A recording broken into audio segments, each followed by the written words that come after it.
Hello there. Hello, how are you? I am wonderful, wonderful, wonderful. So I'm so happy to have you here. Are you ready?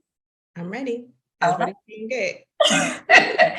So welcome everybody to another episode of On the Other Side of Momming, because there is more to this mom life. And I am your host, T Moore. And today I brought another one of my sister friends because well, if you know me, you know I love meeting people and you know that I have friends and I love to connect, but also like this person today is like, I just love her. Like her spirit. And it may be because she's a New Yorker and I'm from Cali. So we may have that little like, West Coast, East Coast, but we don't got no beef or no chicken with each other.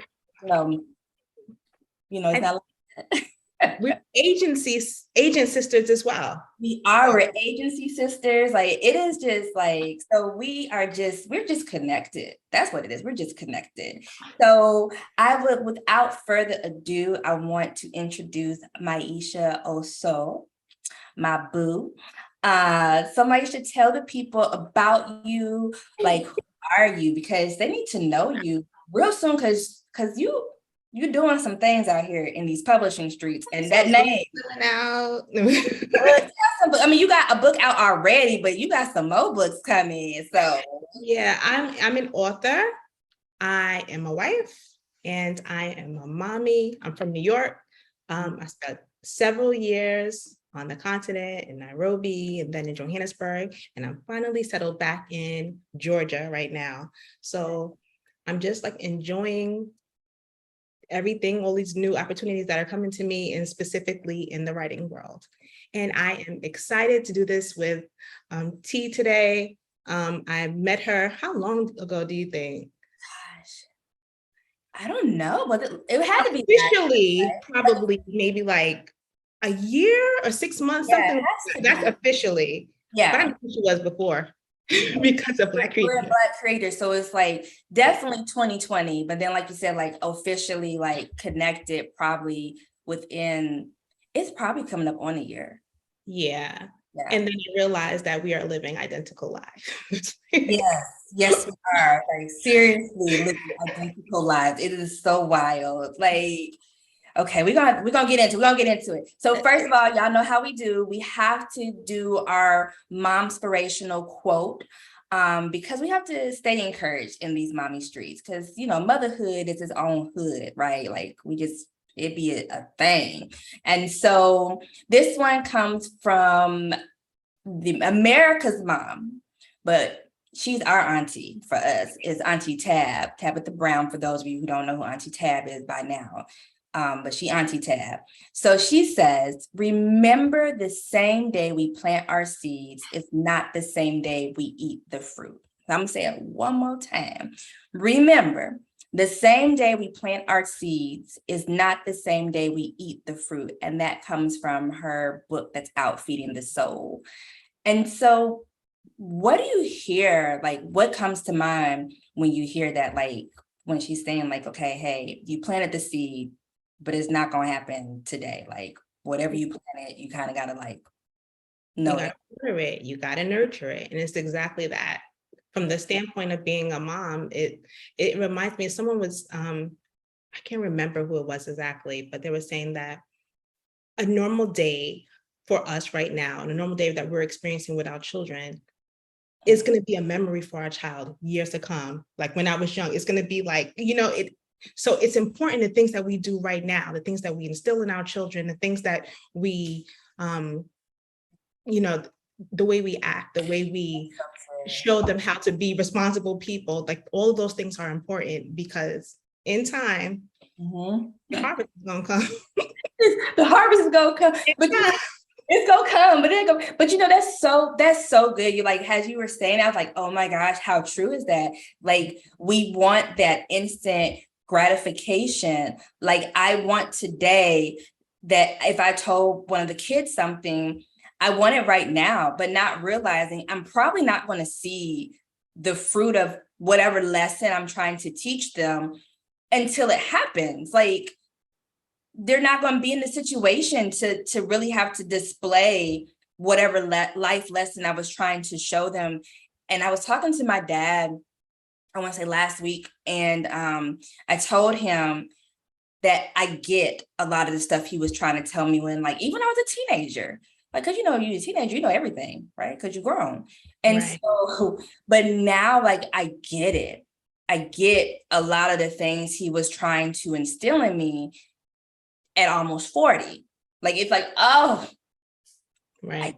it clicks. Finally. You said to save money. I get it. Like, okay, that's what you meant by you save for the rainy day, or that's what you meant by go after your dreams, pursue all the things you want to do before you get settled down into life and decide to become a life partner with somebody or have children. Like, try to do all the things that you want to do on your own before that, but that was a seed that was planted when I was younger. Right. Right.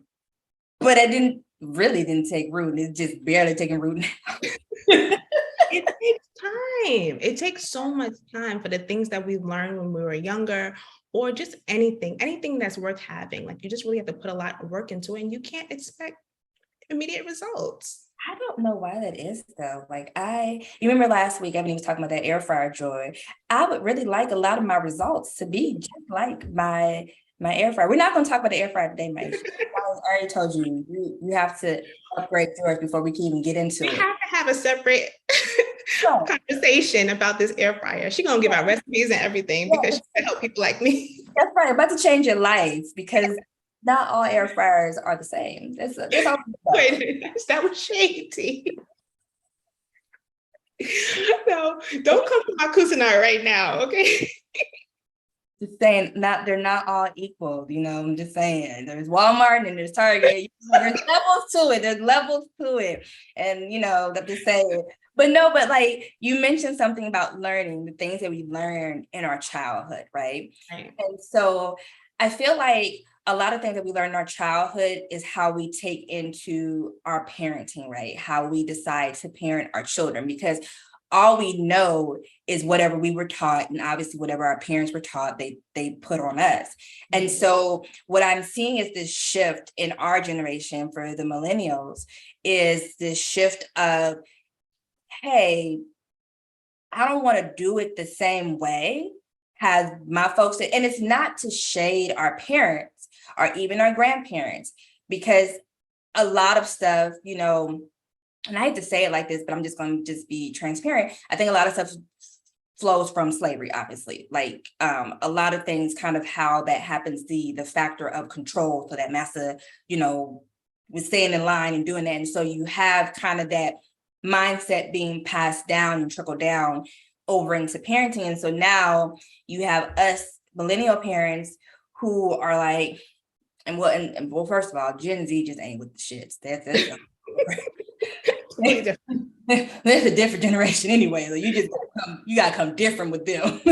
But even like, we have really small littles, right? I mean, you have really small littles, and I don't know what their generation will become, but it's kind of like, I don't want to parent you all the same way, because I tried it fairly early on when, like, with my oldest, trying to do the same things that I saw being done, or, whatever. And then I'm just kind of, but it started with me. It started with me wanting to change me, but not so much for the parenting aspect. It was just some things that I feel like, I almost feel like Holy Spirit was like dealing with me with, like, right. It was just kind of like, we got to change some things. And I just feel like 2020 was a year, right? Obviously it was a year, like, it was real ghetto.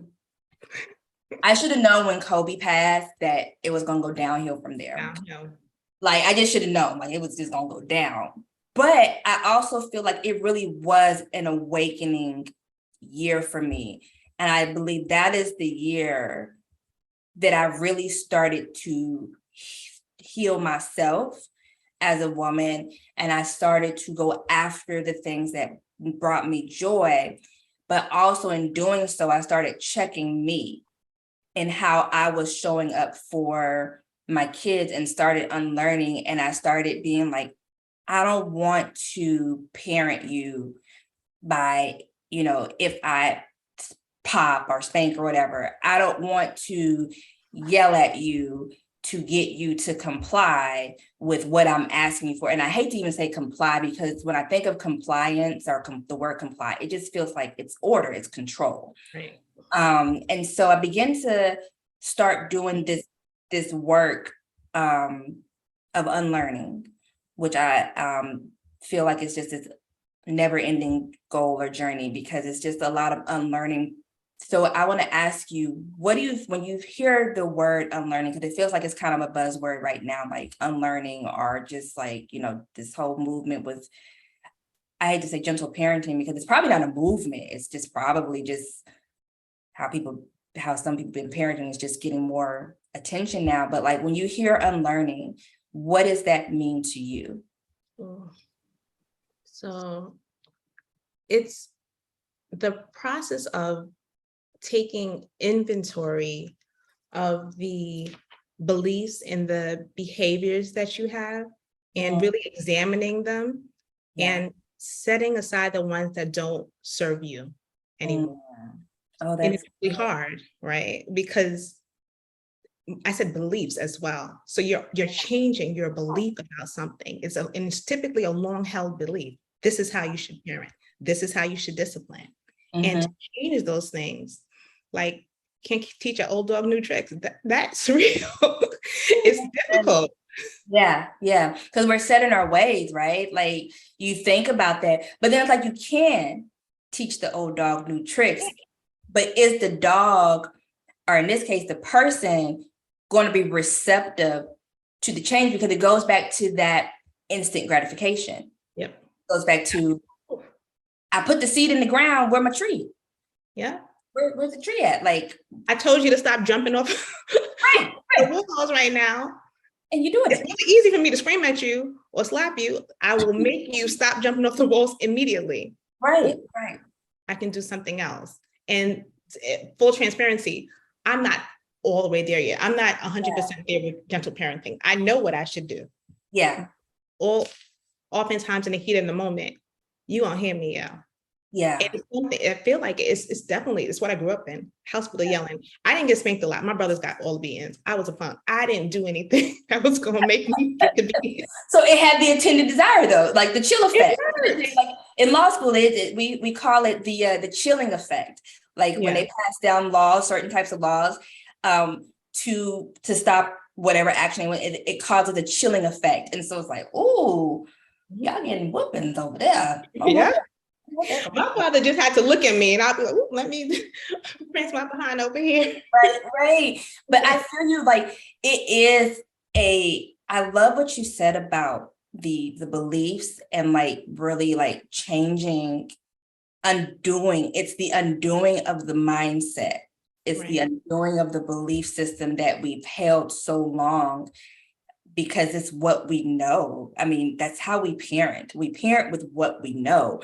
There was, if you think of religion, right? And if you have someone who was a devout, let's say they were a devout Muslim for their entire lives, it would be easier to teach someone Christianity who never believed in anything before than someone who already had a standard set of beliefs. And I think that's what it's like. It's unlearning something that you really hold close to yourself. It's almost something that I want to say it makes you who you are, but that's kind of what makes us our thoughts, our beliefs, the things that we value. And sometimes they're based off of things that are untrue. And we have to actually go and do the work to examine those things and oftentimes change them. Yeah. So many people get offended and get really defensive. Just like when they hear, like, I have committed myself to not putting my hands on my kids to get them to do something, or I'm committing myself to not yell at them to get something done, to treat them like an individual person, like a human that they are, and respecting them. It doesn't mean I'm giving them a pass for bad behavior. No, I am, however, allowing them space to process these really large emotions. And even speaking about religion, how the saints love to take, spoil the child, spare the rod, or spoil the Yeah. and take it out of context. And first of all, when you think about it, I was like doing some research or whatever, and we all know the Bible is open for interpretation. And we'll just leave that there. However, comma. But when you think about the rod, how it was used, that rod, that staff, that comfort me, and all that, and how he talked about the rod was used as a guide for the sheep. He wasn't popping the sheep on the head. You know what I'm saying? With the rod, like, you dumb sheep. Like, he wasn't doing that. Like, when you think about that, right? Like, right. And he wasn't, and discipline and disciples. Well, discipline means to teach.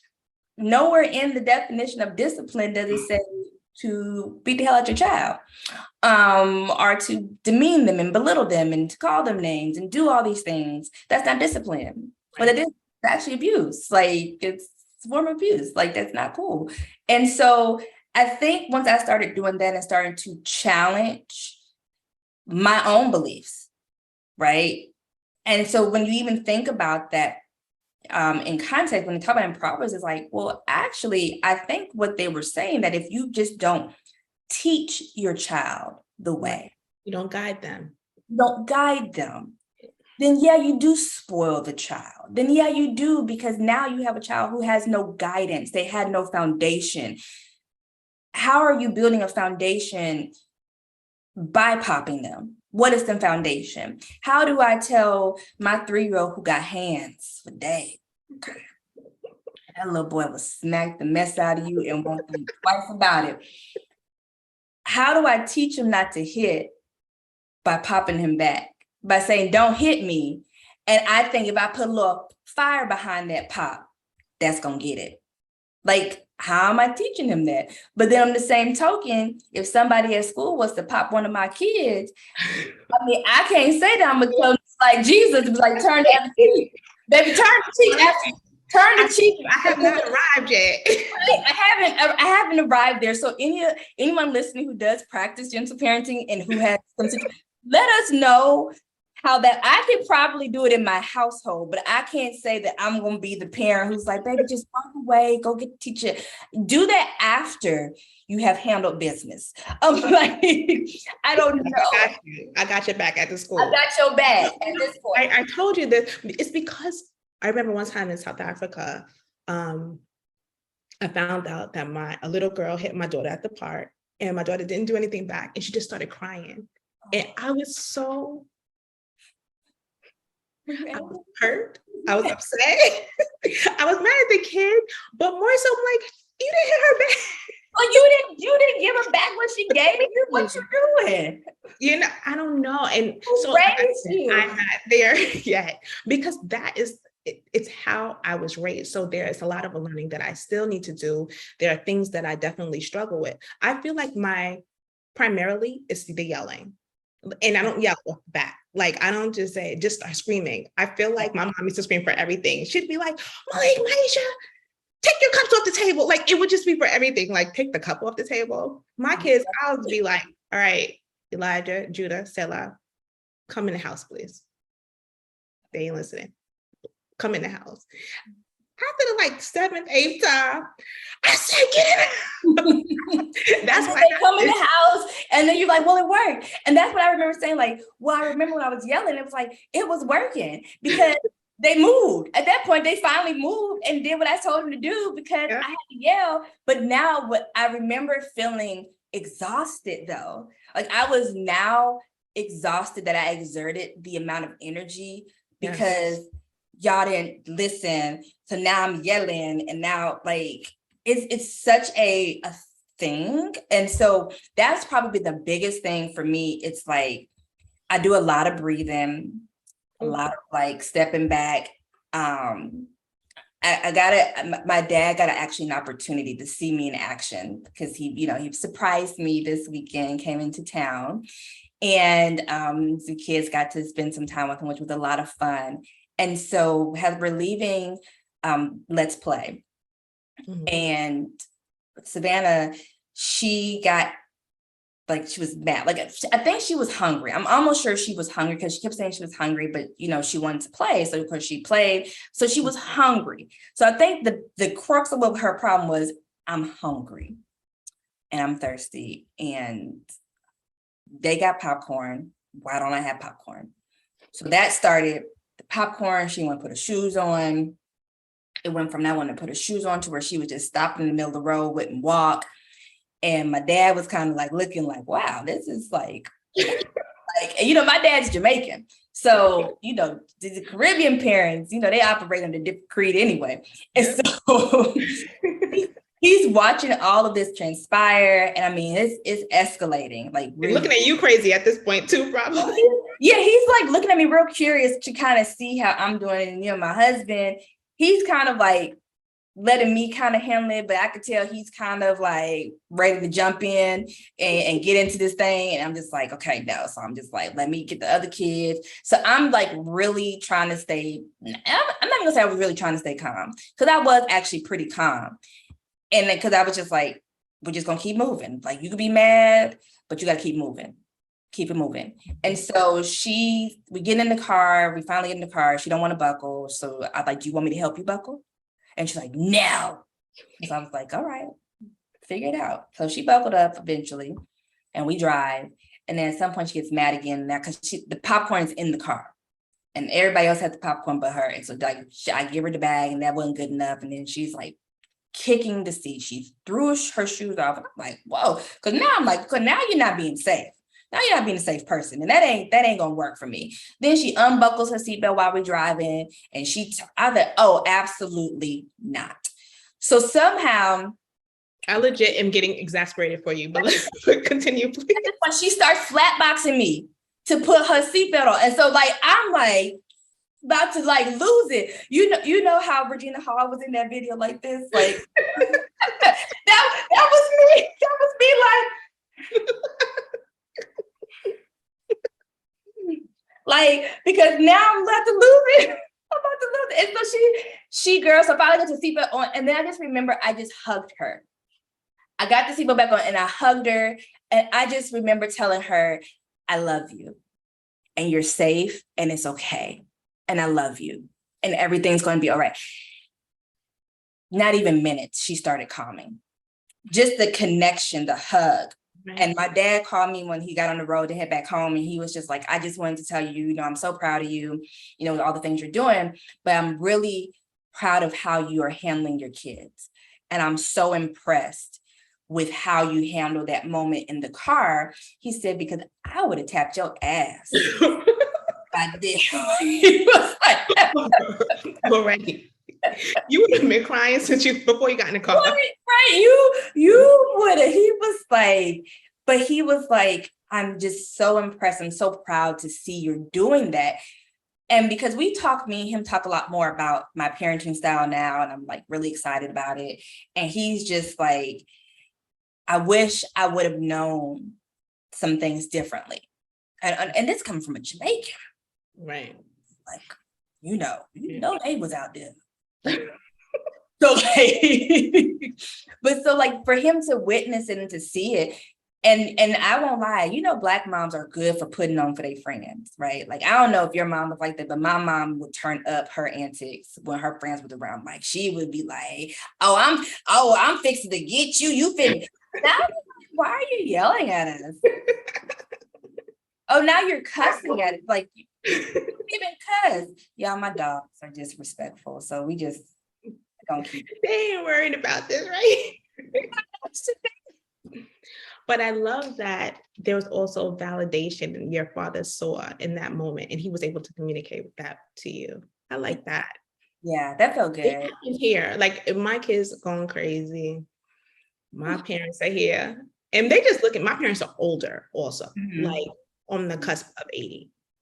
And so they looking at me like, what you doing with these kids? You gonna let him talk to you like that? They think that we're way, way too soft on my kid. And it's not like at this point, like I said, like, I don't think there's much I can do to convince my parents that I shouldn't be throwing hands on my kids. Like,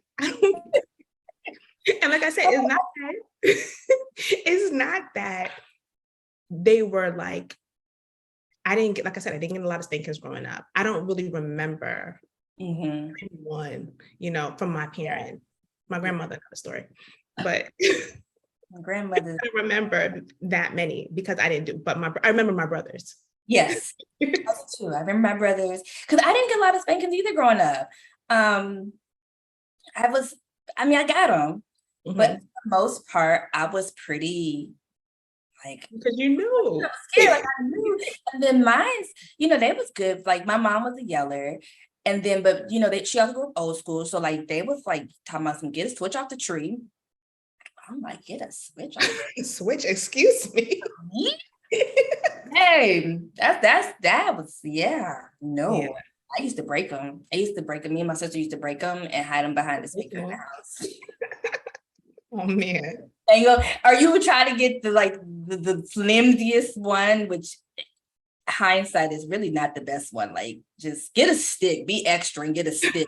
Then they get mad because they're like, I'm not gonna hit you with that. Like, yeah, no. So what we gonna do? But what's interesting also is that the type of the way you discipline each child may be different, and the way you need to discipline each child. Yes. And that's good. Mm-hmm. The way they respond. So like you, I have 3, 2, 4, and 6 stairs. Yeah, pray for me. Thank you, friend. Mine's 7, 5, and 3. Like, oh, thank you. Yeah, and my daughter, she wasn't. I remember the first time I saw Time Out. I think I was watching like The Nanny or something like that. I didn't have kids yet, but you know what I thought? I'm like, this is some white people stuff. Like, we can't. This is not what we do. It's not going to work. Mm-hmm. But when it came to my own child, my daughter, she is great now.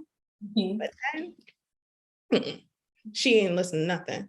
So I tried to I don't know how I would discipline her. Even if she's small, you don't really spank somebody very young. So you'll do something like this. She didn't respond. I would put her for timeout. She cared about that. Fair play right there. But I realized she was very much like me. And I don't want to say a people pleaser, I guess to some degree, but she really thrives off of positive reinforcement.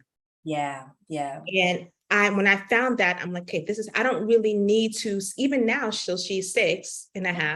I don't have to do much to her. I can just reinforce her positively and it will change her behavior. Yeah. My little son, I'm still figuring it out. I ain't gonna lie. Like I don't know. Timeout doesn't work for him. Timeout does work for my 2-year-old. Okay. It works for him. And it's not like timeout goes, it's like, go sit on this curb or this fireplace little thing and sit there and he'll stop. Okay. Or if I put him in a further room, like a room downstairs, I'm downstairs. I'm not leaving him. But if I put him in the other room in the back.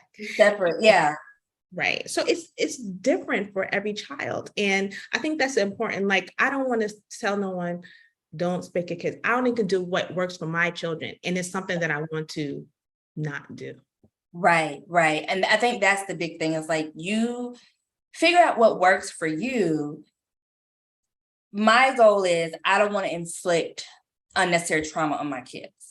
I don't want to do things that will tear them down, because that's the seed that I'm planting for when they get older. That's the seed where I can't tell you where it came from, the people pleasing for me came from per se. Clearly it was in childhood. Clearly it was me wanting to, because I'm a words of affirmation person. That's my love language. It also is my oldest's love language, is how you speak to her. And I think you hit on something really important, is that these are individual people. Mm-hmm. Their ages are just the difference here. They're individual people who require individual things. How I handle one, I can't handle the other that way. Right. That one is going to need something a little different. And so for me, it is just making a decision, like, I don't want to do that. I just want to do something different and see how it works. And so it may look like my kids might be a little off the chain and stuff like that, but really, my hope is that they'll grow up to be loving, to be empathetic, to be all these things, because that's the skill set I'm showing them essentially. And so it helps now where, like, if my oldest has a meltdown, she will come back and now she'll apologize. Now she does it every day. She's yelling and hormones are high. So she's apologizing a lot, but she's learning, okay, I can come down. Something she said to me last night that was really powerful was just like, Mommy, I like how you handle my big feelings. Wow. Make me feel bad about having big feelings. And you're going to help me, right? You're going to help me control. I said, yes, baby, I'm going to show you. We're going to work through it together. I said, because when you're yelling, it's hard for me to hear you when you're yelling.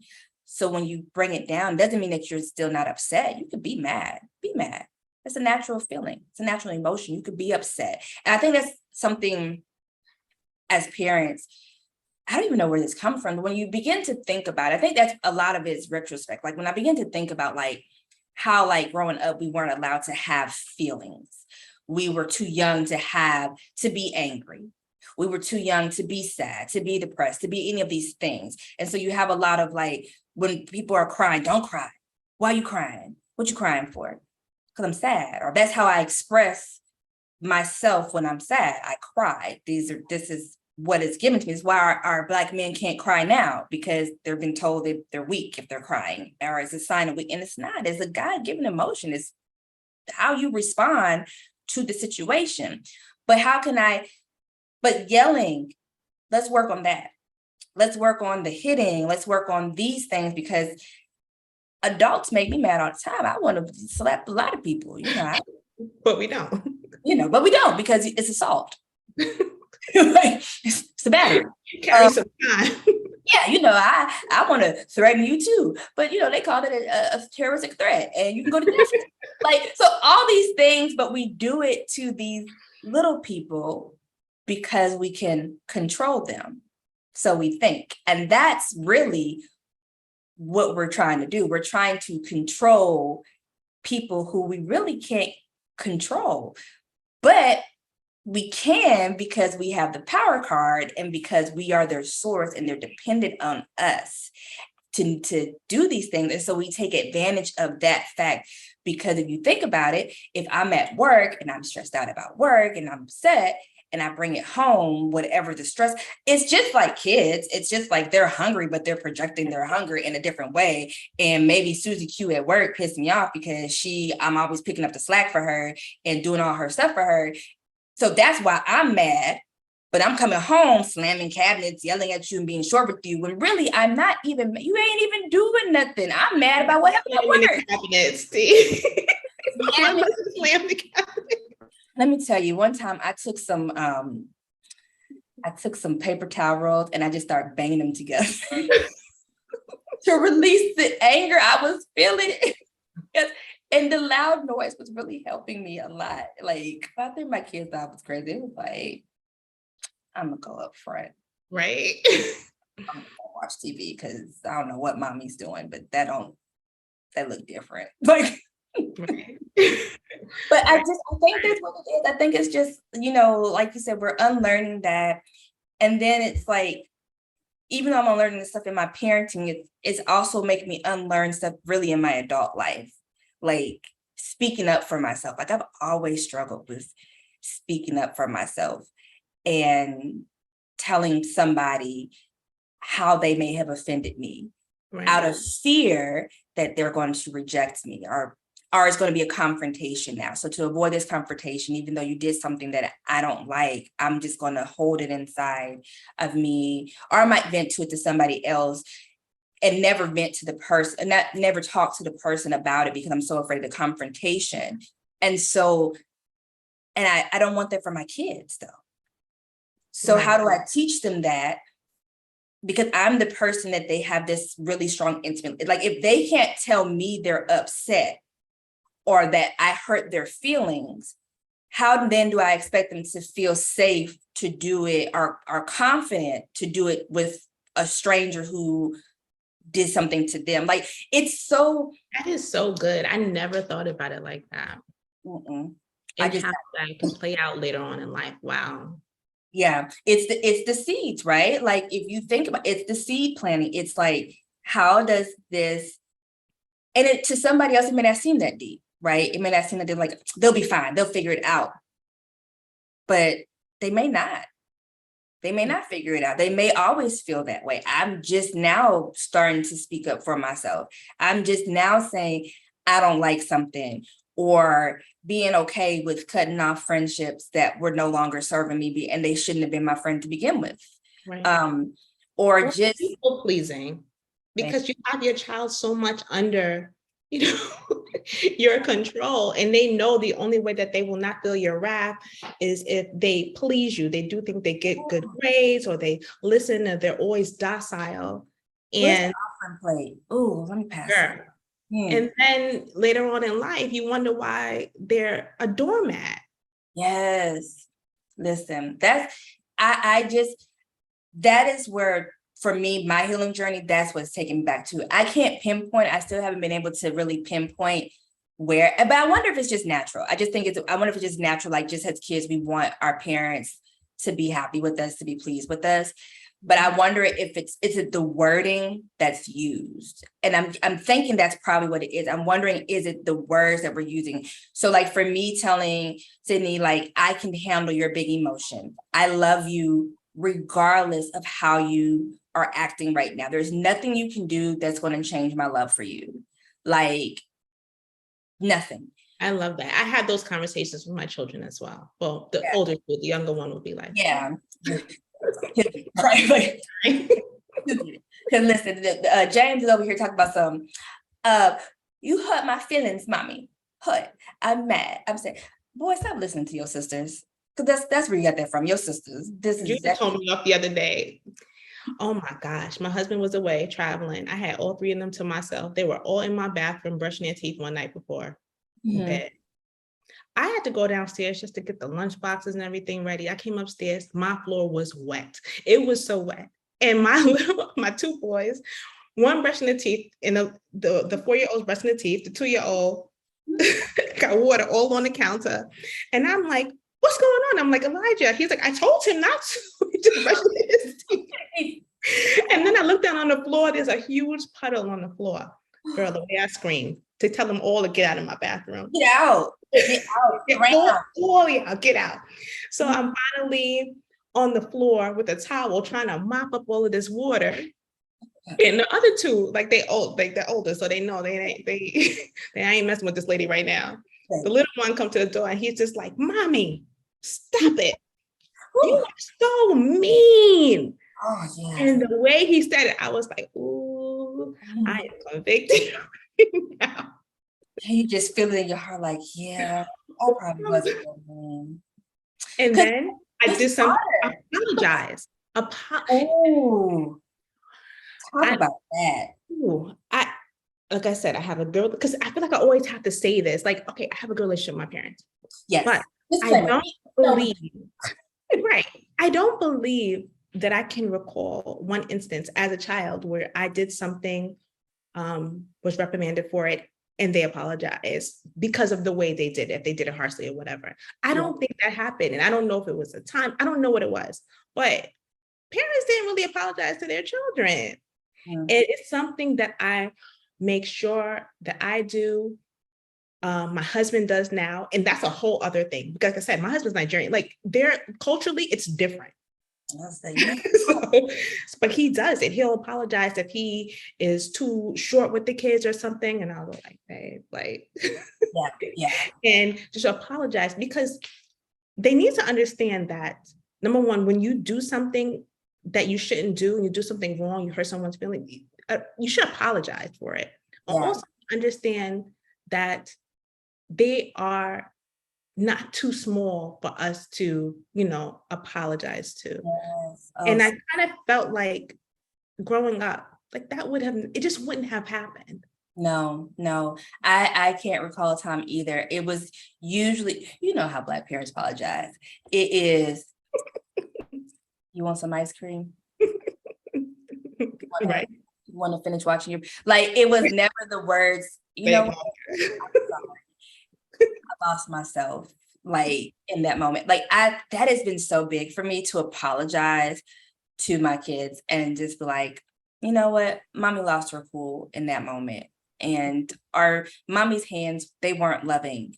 And I'm sorry for that, because my hands are supposed to be loving, and you should feel safe with my hands, or my words were not kind. And so I'll tell them what I'm apologizing for. And I'm like, I hope you forgive me. Sometimes they tell me they're not gonna forgive me. When they're, like, yeah, I never gonna forget, like, because they're still mad.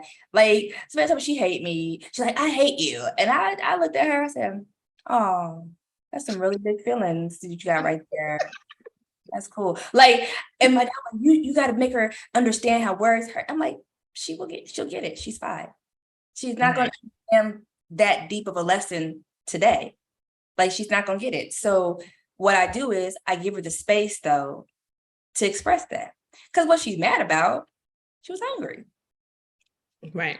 Even though she doesn't even understand what the word hate means. She doesn't know what that means for real, because it's used so often in language and all the time in movies and the kids shows that they watch, and it's in everything. They hear it all the time. So it's used very loosely. They don't understand there's the weight of the word. The weight of the word. Like, when people hate, like, there's action actually behind the word hate. Like, there's a lot to it. But I'm not going to be offended by it. And I'm going to let her process. And most people wouldn't let that happen. You what? I think I told my mama that one time. I don't think it went too well. So I don't remember going that well for me. But there was no space to process my feeling and emotion in that moment. Like, God, there was none of that happening. But I'm not giving her a pass, but I am telling her, I hear you. You're upset. What you want to talk about? You don't want to talk about right now? Cool. It is what it is. Like, I pick and choose the battle I want to fight with them. But I also know I'm not a perfect parent. I'm not going to get it right. And so I am going to apologize, because you know what? I did lose my emotions. I did lose, I amped myself up. I got upset. I got angry. I remember when Prada died, my dog. R.I.P. Prada. And oh gosh, Sydney was sad. Like, at first everybody was real cool, and then we got to the vet office, and I just remember, like, we walked out the room and we just the emotion. Like, oh my gosh, like, losing a pet, I didn't realize it was so, like, heavy like that. Like, and she was my first pet too, so it was really heavy for me. But I didn't realize how much it affected Sydney. And I remember the next day, she just was, ooh. Ooh. And baby, I was in my feelings. And so I lost myself. Like, we got into it that day. And I just remember when I came down, because sometimes I don't apologize all the way. And I told her last night, like, I don't say sorry for stuff I'm not sorry for. I ain't gonna do that. If I ain't sorry, I'm not gonna apologize. If I'm fucking wrong. But I remember when I cooled down and I was calm, and I came back to her, I said, I'm so sorry. Mommy allowed how she was feeling to overtake. And so I'm so sorry that in that moment I wasn't safe. I wasn't kind, because I didn't realize that she was grieving. Right. I just thought she was just being bad, or just, just not listening, defiant, and all these things. When really she was grieving too. Even though she kept talking about she wanted a new dog, and I thought she wasn't being loyal. Like, wait a minute, the dog she ain't even lukewarm. They have not even cremated her yet, and you can talk about getting a new dog? Where is your loyalty to Prada? Oh, goodness. And so she still misses Prada. She still has moments she'll randomly say she missed Prada. One day she took her off. Let me not say she took her off the bookshelf, but I mean, Prada is on the bookshelf, okay, because I got to cremate it. I am one of those people owners that she creature made it. And I had to put it back up. I was like, baby, no, we don't Don't touch Prada. Don't touch Prada. Leave her on the bookshelf. Leave her up there. That's where she at. But I think that's so key and so important, the apology, because that's not our parents. Like, I told my dad, I was like, oh, but and I think he was joking, but he always told me there's a little truth in every jest. He's like, I was such a bad dad. You were an amazing father. And just like my mom was an amazing mother, or is an amazing mother, you all just had the tools that you had with the resources you had. And so now it's my turn, and that's what we want for each generation. So my hope is that my kid, maybe they won't yell at their kids at all. That's a win. And maybe they'll from the outset, they'll know how to guide their kids and know how to do these things, and they'll be able to be, a lot more patient from the outset. I don't know. I hope so. But that's all I can hope for. And so, and doing that has been so, I think, radical, like you said, to see, we apologize for things that are wrong, but also to show them I'm not a perfect parent. Right. I think social media doesn't help us all the time, because we see these pretty posts of, just, it's so easy to compare. See, I be So struggling. I be struggling. you'd be like, oh, they look like a good mom. Like, Or you see someone's child acting a whole entire fool, and they're just like so gentle. And it's just like, I wish I wish I could have that much, patience, yeah, I wish yeah. sometimes I'll say, like, I don't have that grace to be able to, I don't know. And well, social media, the bento boxes, yo, fixing Oh, the lunch look like a cartoon character. And I'm just like, here you are. You want to cut in diagonals, or do you want the rectangles? Because that's the best I I can can't. And even when I try to make it like that, it don't be right. I'm like, I want to write a little sweet note to my kid. Let me just write this on a paper towel with a Sharpie real quick. Right. Just like here, like I try my best, and it just, man, Pinterest will mess you up. And like, you'll be sitting over here, and it's just like, mommy comparison is like, next to mom guilt, mommy comparison is like, it's always like this thing, like you're like, I remember there was this thing going on, like if you had a C-section, you didn't have a real birth.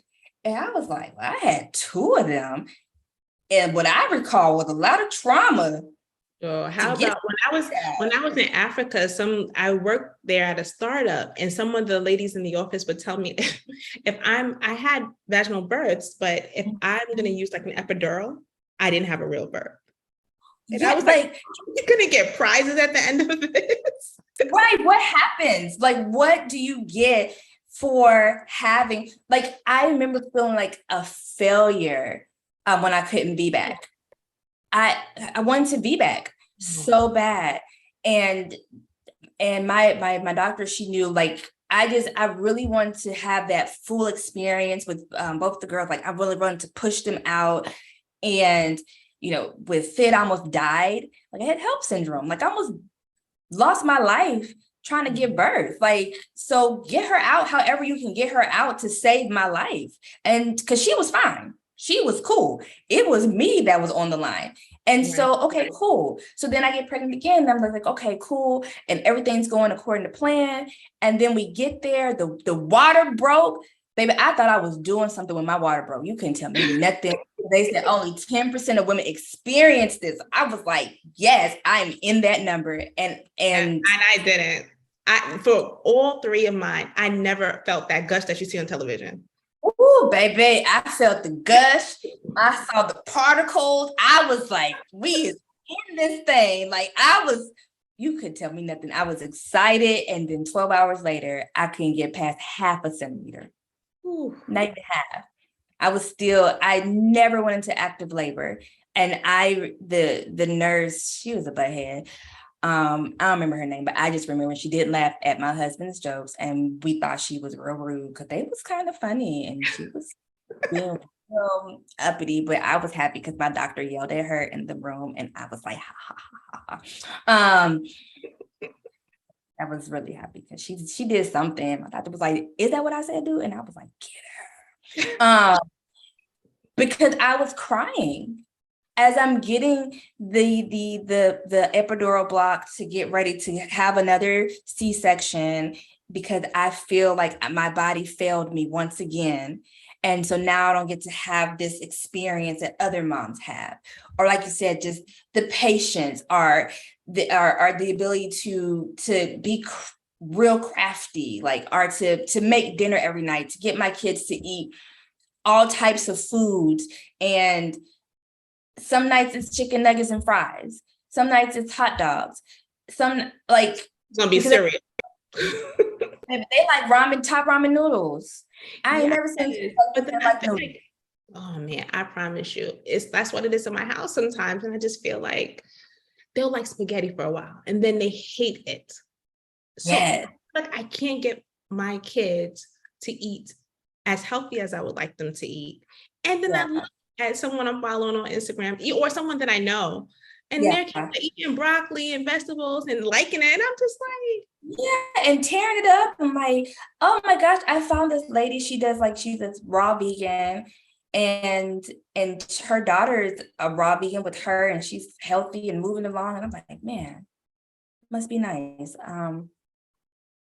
One don't like fruit. I ain't never met a kid who don't like any type of fruit. That's Stella. My oldest is kind of like that. Cindy doesn't like fruit. She might eat a watermelon piece. She might eat a strawberry, but she'll eat vegetables. She'll eat vegetables. So I'm like, okay, I guess I'll take the win there. Nana, she likes fruit. She's a big fruit eater. She's not a big meat eater though. And then baby boy, he just depends on the mood, depends on his day. But let me tell you, that baby faithfully eats Twinkies every morning. Twinkies are ding dongs, calls them muffins, and he eats muffins. And I don't fight with him about it. And that might be, I know it's sugar, and I shouldn't give him this, but he'll eat it. Like he'll literally, it's almost like a pre-breakfast for him. Like, you know how they have pre-workout? Like that's his pre-breakfast. Like he eat his Twinkie and he good. And I give it to him. Pancakes, them little frozen pancakes that you get from Walmart or whatever. I pop them joints in the toaster every day. They want pancakes. Yeah. And what can you do? And it's just so hard because that's where I feel like, oh my gosh, I'm not a good mom. Usually when I feel like I'm not a good mom, it's because I saw something, or I talked to one of my friends who I think is just doing like just killing it in motherhood. And then I'm just like, dang, I mean, I don't even want to like sit by them. Like, right. You don't even want to breathe the same air in that moment.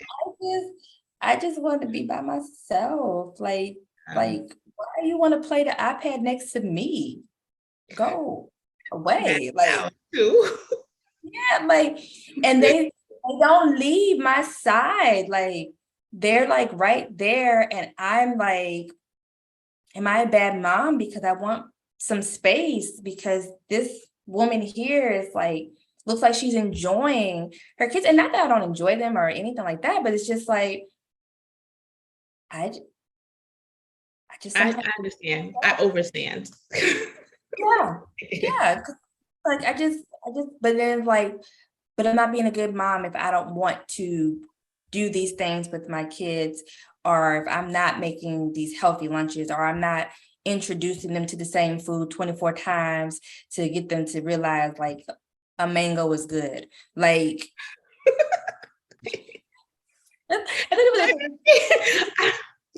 someone told me that, and the thing is, for me, like I would get something like that in my head. Oh, I can't get these little. I remember with Judah, I can't get these little squish pouches, whatever, because those are not as healthy. I should make them myself and steam the vegetables myself. They got lead in them. That's what they said. They got lead in the baby food and stuff. That's like. So of course I go to Amazon, order all of this stuff in these little glass jars, because of course the jars got to be glass. Doing nothing. He don't like not one of the things I'm giving him, and I'm just like, nope. Every time I said, and with each of the kids, I was gonna make their baby food. I was gonna steam it. I was gonna puree it. I was gonna do all the things. You know what? That girl. It reminds me. I remember, and this was probably the time when I was most insecure about being a mom.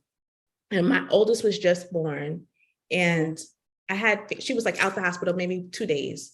And I was changing her diaper. I had family over, and my sister-in-law screamed across the room. She's like, "Ish, what happened to her belly button? The thing that's supposed to dry off?" Yeah, the umbilical cord thing, whatever it's called. It wasn't there.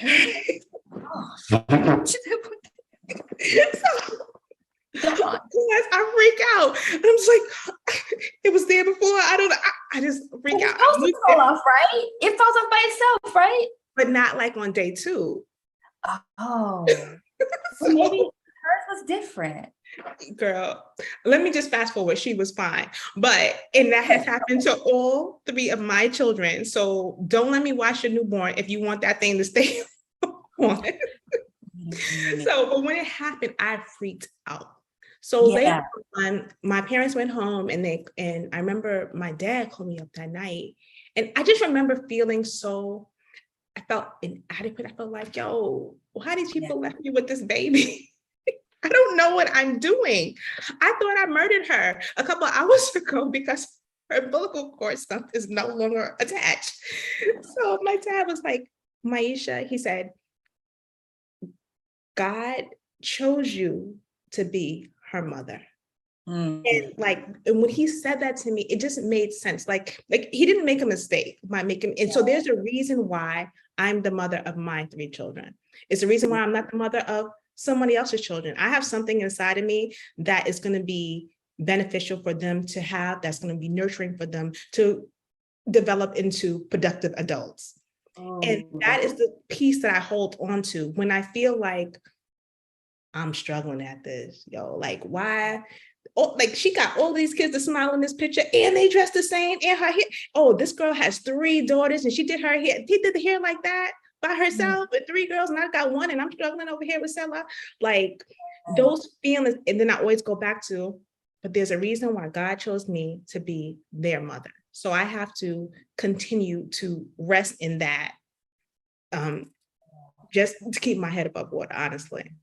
That is so good. That is good. I love, like, we were chosen to be their parents and it wasn't an accident. It wasn't a mistake. And I'm going to have to carry that when I'm having those moments where I'm feeling inadequate as a mom. I was chosen to be their mom. And what I also love, our mutual friend, Ebony, she always tells me this, there's nothing I can do to my kids that God has not accounted for. And even for someone who's not a believer, I think like just knowing like there's nothing you can do that the universe or whatever you subscribe to has not accounted for. That because we don't know what happens from one moment to the next moment. And so that these moments have been accounted for. And so just like for the person who experienced childhood trauma, who may have been sexually abused, who may have been physically abused, or whatever, neglected, placed for adoption, given up, abandoned, whose father left them or mother left them, whatever the case may be, and they grew up to be successful, however they define success, and they overcame or they decided to heal, they made a choice. And so I have to keep that in the back of my mind that those 3 individuals get to decide how they get to live their life. I get to play a part of it. I get to be a part of the journey. But at the end of the day, there's nothing that hasn't been accounted for them. And they can overcome whatever is thrown their way. And so I think that is a beautiful note for us to wrap up on is we're chosen. We're chosen. We're unlearning. We are healing ourselves in order to be better moms. And I think, I mean, for me, that's my takeaway from what I got. And we get to struggle together in this journey together of motherhood. And I'm happy to do it with you on this journey. Likewise. Yes, girl. So tell people how they can connect with you on the socials, if you do those things, social media, how they can connect with you. I have Twitter. I have Instagram. Now, whether I post often, I don't know, it's neither here nor there. But I am at Maisha Writes. Maisha is Maisha. You hear that, T? It's MAI. Don't you start with me. I jacked that name all the way up. Why you just can't spell it regular? It's how you spell it. That is the regular way to spell it. It is a word. It is a Swahili word. Oh, now it's Swahili. You just don't It talk is about Swahili. I never told you that. I lived No, in Kenya for 4 years. It is Swahili. People thought it was a nickname. Every time I told someone my name is Maisha, they'll be like, what's your real name? you know what? This is what I'm talking about, y'all. It's just Black people just can't ever be regular. Like we just no, my name is from the roots. Okay, like it came from It there. That's means life in Swahili. If you Google it right now, what is life? You will see Maisha come up. fine, Maisha. Well, I'm named after Tunisia, the little small country in Africa, and instead of a U, it's an A. I don't think it has a special meaning, but It has a special meaning, I'm sure. I think it's just too. But it's Maisha writes on the Twitter and on the Instagram. I'll post a picture of my kids once in a while on Instagram. That's about it. I need to post more stuff, but And also, they can grab your first book too, Buster Bully, which is Buster the Bully is look. See if you're watching this on the Zoom, she's doing what all authors do. They get and they grab their book and show it to you. and this was my first book. I have a couple of other ones coming out in the beginning of 2024. One with Harper and one with Scholastic. They'll be out around the same time, the first quarter of those years, I believe. And like I said, I'm going along this writing journey. I'm happy to have made some good friends, like sister friends like T, and just excited about everything that's going on right now. You should be. You should be. I'm really excited for you. Y'all, her writing is, oh my gosh, it's beautiful. Oh, it's so poetic. It is, man. You talk about just all the feels when you read her work, and I get to read it because I'm her critique partner too. So I get to see it. It comes in, and it is chef's kiss. Like I just am surrounded by talent. Like I just be feeling like so. See, that's when I feel inadequate. I be reading myself like, no, because if you're surrounded by talent, what do you think you are? You're one of the talented people. Yes, I don't know. I need to rub off a little more because y'all are just whatever. Just get a shirt that she's wearing right now. This book about to come out. It is actually right. That comes out next year, literally. My ancestors' wildest dreams. Like I'm excited, but that's not about me. It's about you. And so so I'm gonna link in the comments. Make sure I link in the show notes how they can follow you and the link to get a copy of Buster Bully. Buster Bully, real quick, is about a little fish, right, getting bullied, and it's about a little fish named Buster. He is bullied. First, if you read the book closely enough, he was bullied, and he turns into the bully, and then he gets bullied. So it's interesting to see that, I don't know, just to see bullying from the other side. Oftentimes you see the bullying book from the side of the person getting bullied and how they should react, but not often the side of the person, the main character turns into a bully at some point in time. So yeah, because I mean that happens though. Usually that's how it happens. Usually someone being bullied and then they have to, the trauma like forces them to do that. So it's such a really, really great children's book. I love it. Our kiddos love it because it's really bright and colorful, and it means like little fishies out here. Illustrated by Craig Shuttlewood. Yes. Awesome. Oh yes, Craig is awesome. Those pictures are beautiful. It was published by a press called Welbeck Publishing. It's in the UK. Look at you, international. That's what I'm talking about. Just international. Live in the motherland. I have Nigerian in me, so Niger. I'm gonna get my Jamaican Nigerian flag. You should go there. That's one. And if you decide to go, please let me know. Because I need you to go with me. Yes, I have. Yeah, I mean, that's where I've been to Nigeria a trillion times because my husband's Nigerian. So yeah, find out my tribe. Someone told me I couldn't pick my tribe. I had already decided which. You tried to pick your entire tribe? Yeah, I did. And they told me, but what do they know, right? Because all I know is that from what they said on the Ancestry, that my folks that are in northern Jamaica came from I mean, pretty much off the west coast of Africa, but they said that Nigeria was the strongest. Yeah, mine as well.